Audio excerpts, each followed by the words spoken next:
Research is hard, but your tools should not be. Subthesis.com is the free alternative to expensive software. Whether you need to calculate Cronbach's alpha or organize your field notes, Subthesis has a tool for it. No paywalls and no registration required. Check the link in the description and let's dive into today's lesson. Welcome back to the Graduate School Prep Series. Many students don't realize that graduate funding offers are often negotiable. They receive an offer, accept it as presented, and never explore whether better terms were possible. This leaves money on the table. Negotiation in graduate admissions is different from salary negotiation in the professional world. It requires understanding what's negotiable, approaching discussions professionally, and recognizing that relationships matter beyond the immediate transaction. Done well, negotiation can significantly improve your funding package. Done poorly, it can damage relationships with programs you hope to join. By the end of this video, you'll understand when negotiation is appropriate, how to prepare effectively, and how to conduct negotiations professionally to maximize your support while maintaining positive relationships.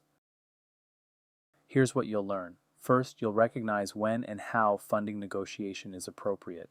Not every situation calls for negotiation, and understanding context prevents missteps. Second, you'll prepare effectively for funding negotiations. Successful negotiation requires preparation, knowing what you want, what's reasonable, and what leverage you have. Third, you'll apply professional negotiation strategies that maximize support while preserving relationships. How you negotiate matters as much as whether you negotiate. Fourth, you'll navigate funding decisions when comparing multiple offers. Multiple offers create both leverage and complexity.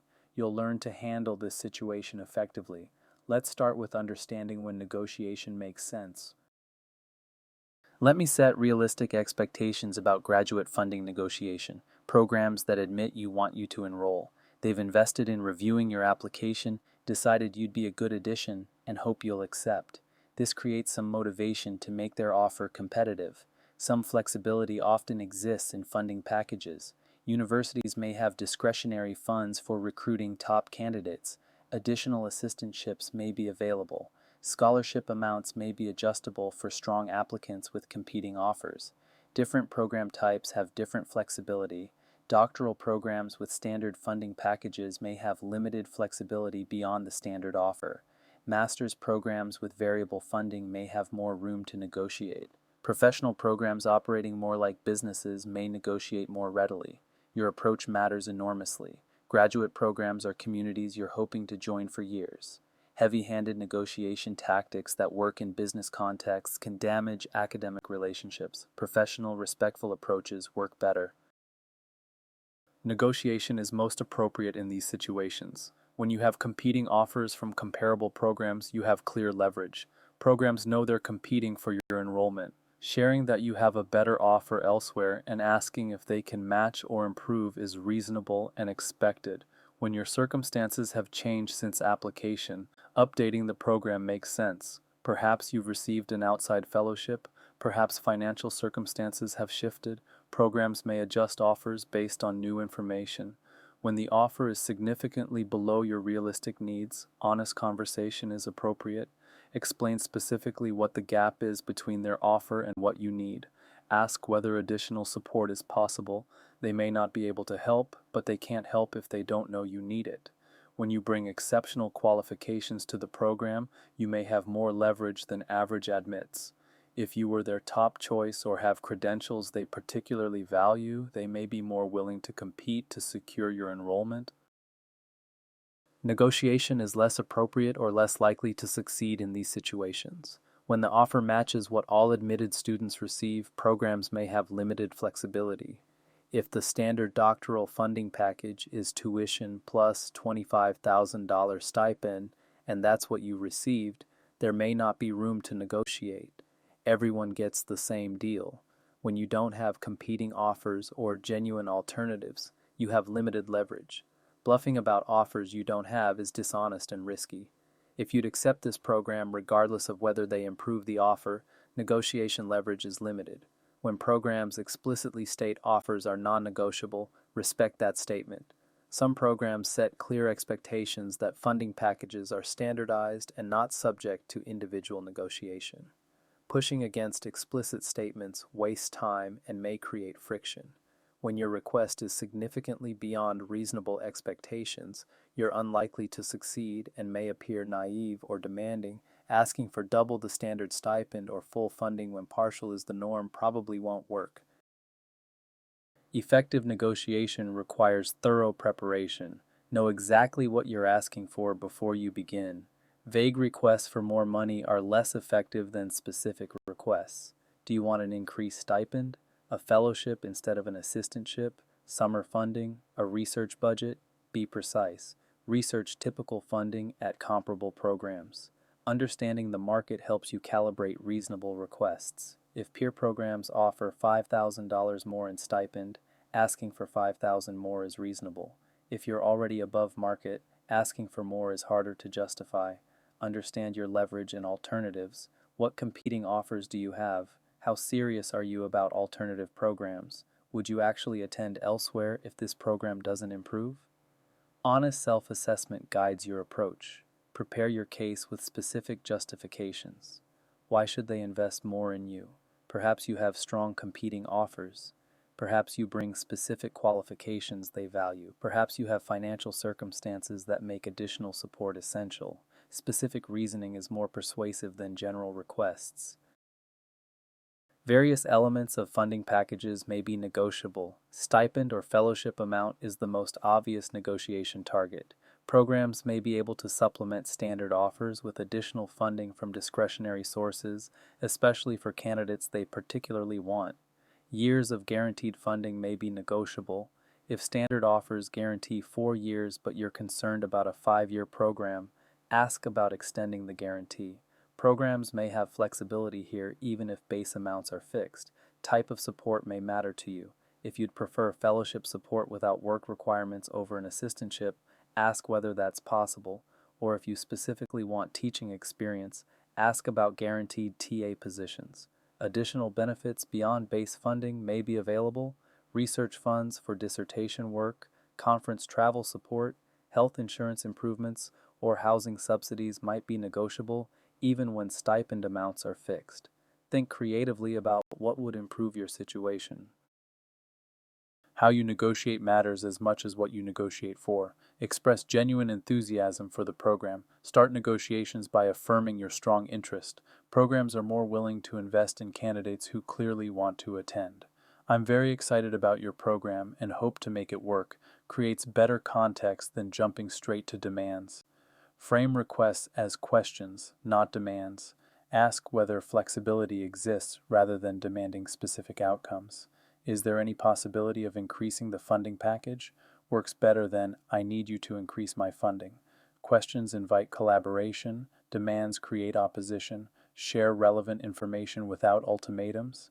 If you have a competing offer, you can mention it without threatening to leave.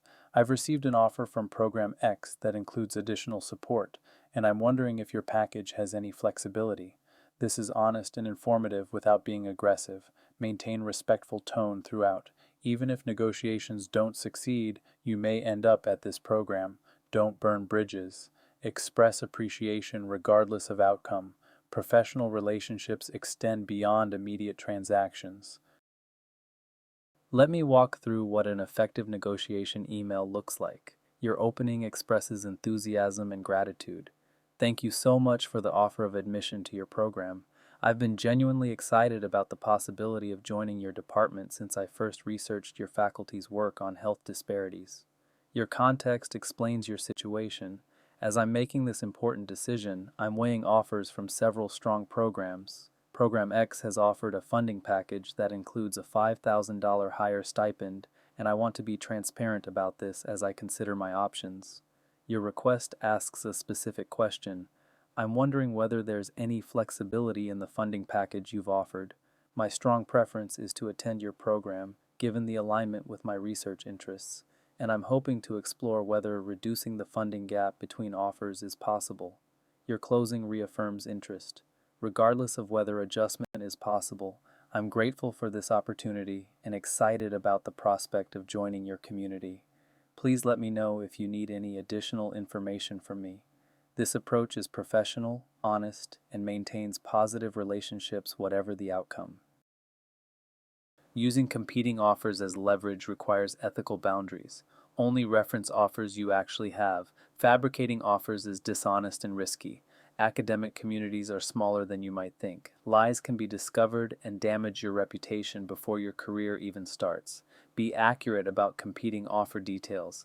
If you cite a competing stipend amount, cite it correctly. Exaggerating competing offers is a form of dishonesty that can backfire if programs check with each other or if you need to produce documentation. Don't pit programs against each other manipulatively. There's a difference between honestly sharing that you have competitive alternatives and playing programs off each other in bad faith. The former is reasonable. The latter damages trust. Remember that you may encounter these faculty throughout your career. If you behave badly during admissions, they'll remember. Academic fields are small. Bridges burned during admissions negotiations remain burned when you're looking for jobs, collaborators, or references years later. You can still negotiate even without competing offers, though leverage is reduced. Focus on your qualifications and potential contributions. If you bring something valuable to the program, exceptional prior experience, publications, specific expertise, emphasize what you offer, programs may be willing to invest more in candidates they particularly want to recruit. Explain financial circumstances honestly, if relevant. If the current offer creates genuine financial hardship that might prevent you from enrolling, programs may have resources to help. They can't help if they don't know you need it. Ask about opportunities you could apply for. Even if the base offer is fixed, there may be additional scholarships, assistantships, or awards you could pursue. Ask what opportunities exist and how to position yourself for them. Request information about funding possibilities for future years. If first-year funding is limited, learn about how funding typically evolves. Can you compete for fellowships later? Do students typically receive additional support as they advance? Understanding the full picture helps you make informed decisions. How you respond to negotiation outcomes matters. If you receive a positive response with improved funding, express genuine appreciation. Confirm the details in writing to ensure mutual understanding. This is a win. Acknowledge it appropriately. If you receive a partial response with some improvement but not everything you asked for, evaluate whether the improvement changes your decision. Sometimes partial movement is enough to make the difference, sometimes it isn't. Make a considered judgment. If you receive a negative response indicating no flexibility, accept gracefully and maintain the relationship. Thank them for considering your request. Reaffirm your continued interest if you're still likely to attend. Don't express frustration or disappointment that could damage the relationship. If they request time to explore options, that's a reasonable response. Programs may need to check on discretionary funds or consult with colleagues. Ask for a timeline and follow up if you don't hear back. A request for time often indicates genuine consideration. When comparing multiple offers, systematic analysis helps. Create standardized comparison that accounts for cost of living. A $30,000 stipend in rural Kentucky provides more purchasing power than the same amount in San Francisco. Use cost of living calculators to understand real value. Consider total value, not just stipend amount. Does one offer include health insurance while another doesn't? What about research funds, conference travel, or summer support? A lower stipend with better benefits may be more valuable overall. Factor program quality and fit alongside funding. The highest funded offer isn't automatically the best choice if the program is weaker or fits you less well. You're making a decision about where to spend years of your life, not just maximizing immediate dollars. Don't let small funding differences drive major decisions. If two programs differ by a few $1,000s, but one is clearly better for your goals, the better program is probably worth the modest funding difference. Think about total return on investment, not just the funding line. Cost of living dramatically affects the real value of funding offers. Housing costs are typically the largest expense and vary enormously by location. A $2,000 monthly rent in an expensive city versus $800 in an affordable area means $14,400 annual difference, potentially dwarfing stipend variations. Transportation needs differ by area. In some cities, you need a car, in others, public transit works. Car ownership costs include not just payments but insurance, maintenance, and parking. Transit accessible locations offer savings. Tax implications vary by state. Some states have no income tax, others have significant rates. Your stipend's after-tax value differs accordingly. Consider state tax rates when comparing offers across state lines. Student lifestyle costs vary by community. Some college towns have affordable entertainment, food, and social options. Some expensive cities make even basic socialization costly. Think about your actual lifestyle needs. Use cost of living calculators and talk to current students to understand real costs in each location before comparing offers. Think beyond first-year offers to full program costs. Understand how funding typically evolves across years at each program. Does the stipend increase annually? Is funding guaranteed for the full program, or does it become competitive? How do most students manage financially in later years? Ask specifically about funding for subsequent years. What percentage of students receive continued funding? What happens if grants funding your assistantship end? How do students typically cover years beyond guaranteed support? Consider fellowship opportunities available after enrollment. Some programs have internal fellowships for advanced students. Dissertation completion funding may be available. Understanding these possibilities affects your total program financial picture. Evaluate total program costs, not just year one funding. A program with lower first-year funding but longer guarantees might be more valuable than higher first-year funding that becomes uncertain later. Think about the full trajectory. Making your final decision requires balancing multiple factors. Funding matters significantly but isn't everything. The best funded program isn't automatically the best choice. Educational quality, mentorship fit, career outcomes, and quality of life also matter. Don't sacrifice major advantages for modest funding differences. Calculate minimum viable funding for each option. How much would you need to borrow at each program? What would your post-graduation debt burden be? Can you realistically manage on the offered funding? Understand the financial floor before deciding. Consider opportunity cost and debt burden in context. Modest debt for a degree that significantly advances your career may be worthwhile. Massive debt for a degree with uncertain returns is dangerous. The calculation depends on your specific career trajectory. Trust your holistic assessment of fit and opportunity. After systematic analysis, trust your overall judgment. Where do you feel most excited about spending years of your life? Where do you see the best professional development opportunities? Funding is one input. It shouldn't override everything else. Once you've decided, communicate professionally with all programs. Respond to all programs promptly after deciding. Programs need to know your decision so they can manage their enrollment and extend offers to waitlisted candidates. Delays in your response affect other applicants. Accept your chosen program formally according to their procedures. This might involve signing acceptance letters, submitting deposits, or completing enrollment steps. Follow their processes carefully. Decline other programs gracefully. Thank them for the opportunity. Express appreciation for their consideration. You may interact with these programs and faculty throughout your career. Maintain positive relationships. Express gratitude regardless of your decision.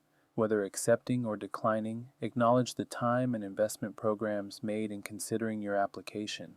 Professional courtesy matters in academic communities. Declining well leaves doors open for future collaboration. Waitlist situations require special handling regarding funding. Waitlist positions may convert to admissions when initially admitted students choose other programs. Programs often can't predict whether this will happen or when. Funding for waitlist admits may differ from initial offers. If you're very interested in a program where you're waitlisted, express continued strong interest. Programs consider demonstrated interest when selecting from waitlists. A brief note reaffirming your enthusiasm keeps you on their radar. Ask about typical waitlist outcomes when appropriate. How many waitlisted candidates were admitted in previous years? When do waitlist decisions typically happen? This information helps you plan. Have backup plans while waiting. You may need to accept another offer to meet decision deadlines while remaining interested in the waitlisted program. Understand each program's policies about releasing admitted students who are later accepted elsewhere. Use this checklist before initiating negotiations. Document all offer details for comparison. Create a spreadsheet with funding amounts, terms, duration, work requirements, and additional benefits for each program. Understanding the full picture enables informed negotiation. Research comparable programs' typical funding. What do peer programs offer? What's the range of offers in your field? This context helps you calibrate reasonable requests and understand your leverage. Prepare specific requests with justifications. Don't enter negotiations vaguely hoping for more. Know exactly what you want and why you think it's reasonable. Specific requests with clear reasoning are more persuasive. Draft your communication maintaining professional tone. Write out your negotiation email or talking points. Review to ensure the tone is appropriate. Get feedback from a mentor if possible. The way you communicate matters as much as what you ask for. Let's summarize the key points about negotiating graduate funding. Graduate funding offers are often negotiable, especially when you have competing offers or exceptional qualifications. Don't assume offers are fixed. Explore whether flexibility exists. Professional approach matters more than aggressive negotiation tactics. Academic communities are relationship-based. How you negotiate affects relationships beyond the immediate transaction. Be respectful and professional throughout. Competing offers create legitimate leverage but require ethical handling. Only reference offers you actually have. Be accurate about details. Don't manipulate programs against each other in bad faith.